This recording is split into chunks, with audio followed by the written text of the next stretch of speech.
As parents, we are wired to help and protect our child in their moments of struggle. We think that we are supporting them. But what if I tell you that the very things where we jump in to fix are the moments where they lose their confidence the most? Yes, sometimes the best way to help your child is to not help them. Today, I am going to share with you 8 situations where helping your child actually holds them back and how doing less makes them more resilient, more confident, and more robust. Let's raise children who don't depend on us forever but who believe in themselves forever. Number 1 on my list is stop solving their problems too fast. Do you find yourself helping your kid in solving a jigsaw puzzle? Or do you find yourself helping your kid when they need something which is way above their height? Or do you find yourself changing the cells of their toys and cars every now and then? If yes, how can you expect kid to solve their own problems? They would always be looking for you, and pretty soon your availability will become a bottleneck for them to explore new things. Then what should I do as a parent? Sit back and relax, buddy. I understand it is very difficult to see our own child struggling. But first, you have to give them enough time to struggle on their own. Second, you can guide them but never solve the problem for them. In short, you can tell them or show them how to catch fish but never actually catch the fish for them. Third, give your genuine appreciation whenever they solve any problem on their own. Number 2 on my list is stop doing tasks they can do on their own. Do you find yourself getting your kid ready for the school? Or do you find yourself cleaning and collecting toys from the entire home? Or do you find yourself cleaning the cupboard area and the play area of your child? If yes, you are making your kid over-dependent upon you and robbing them of the confidence that they can take care of themselves. What you should do as parent? First, train your child well enough so that they can take care of their daily tasks on their own. If required, wake them up a bit early so that they can do things at their own pace. Second, set up clear responsibilities. For example, daily before going off to bed, they are supposed to collect all their toys and keep them in their cupboard. So every Saturday, they are supposed to do the cleanup of their play area or wardrobe. Acknowledge their efforts and tell them they are on the right track of independence. Number 3 on my list is stop doing their school projects. Do you find yourself believing that your kid will not be able to handle the project on their own? Or do you feel the social or parental pressure that my kid's project must be the perfect one? If yes, please understand that schools are like training grounds. If you would do their project so that their project gets ranked as the best one, you will essentially be robbing them off from the opportunity of honing their own skills on the training ground itself. There is a saying, the more you sweat in peace, the less you bleed in the war. A substandard project done by your kid is far more better than the perfect project in which you got involved in making. What you should do as parent? You can guide them. You can even be with them. But let them do it with their own hands. They will make a mess for sure. Just be comfortable with it. Don't come under any parental pressure to be perfect about the project. Be proud about whatever your child is able to come up with. Your pride will certainly reflect upon them. They may come back from school telling how every other project was way better than theirs. But you have to assure them that why their project was the best one. You have to tell them that process is more important than the result itself. Number 4 on my list is stop protecting them from failures. Do you always find letting your kid win when you are playing with them simply to avoid tantrums from them? Or do you avoid competitions from the kid next door simply because that kid is just an year older to your kid? Or do you often find yourself saying to your kid, you will not be able to do it, let me do it for you? If yes, you are making them too soft for the real world. When they will lose, they will be all the more not capable of taking it in the right way. In real world, people never compete with others of equal age. What you should do as parent? First thing first, tell your child that in a game, people either win or they learn. Help your child to articulate what they learned once the game is over. Second, as a parent, whenever you win, don't be very gung-ho about it.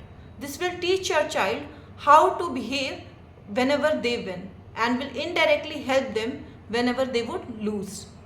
Number 5 on my list is speaking on their behalf. Do you find yourself telling your child's symptoms to the doctor whenever they are not keeping well?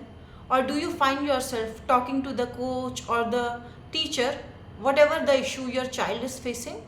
If yes, you are not giving them opportunity to develop their soft skills. They would hesitate in social situations and eventually will develop fear of speaking up and will always be dependent on you to communicate. What you should do? Let them speak first. Any which ways, if you want to add, you can always add to whatever your child has already said. Second, if your child is already very shy, then you can help them to practice it just before the meeting. This way they would learn how to organize their thought and how to articulate what they want to convey. Number 6 on my list is stop jumping into every other kid's conflict. Do you find yourself getting involved whenever your kid complained about another child who said few harsh words? Or do you find yourself getting involved every time your kid got pushed by another kid in the playground? If yes, you are not letting them handle such conflict situations on their own. Some parents go to extreme step of insisting their kids to play indoors, and some parents start going to playground with their kids to prevent conflict situation or deal with them on the spot. For God's sake, don't engage in either of them. It's in these moments that your kid learns how to tackle bullying. You cannot be with them all the time. The sooner they learn how to handle such small conflict situations on their own, the better it will be. Unless it is unsafe for your kid, do not get involved. What you should do as parent? Respond to a conflict situation differs from person to person, and your child will figure out their own way of dealing with it as per their own personality trait. It is very difficult to teach one approach when you don't even know the personality trait of your child. As a kid, my approach was to just ignore and avoid. This did not mean that I did not go to the playground. This just meant that I did not give anyone else an authority to provoke me. This way worked really fine for me. My elder brother, however, was not someone whom kid would like to mess up with. His approach was 180-degree apart from my approach, but it worked really fine for him. The max you can do for your child is to understand their personality trait through role plays and then to guide them.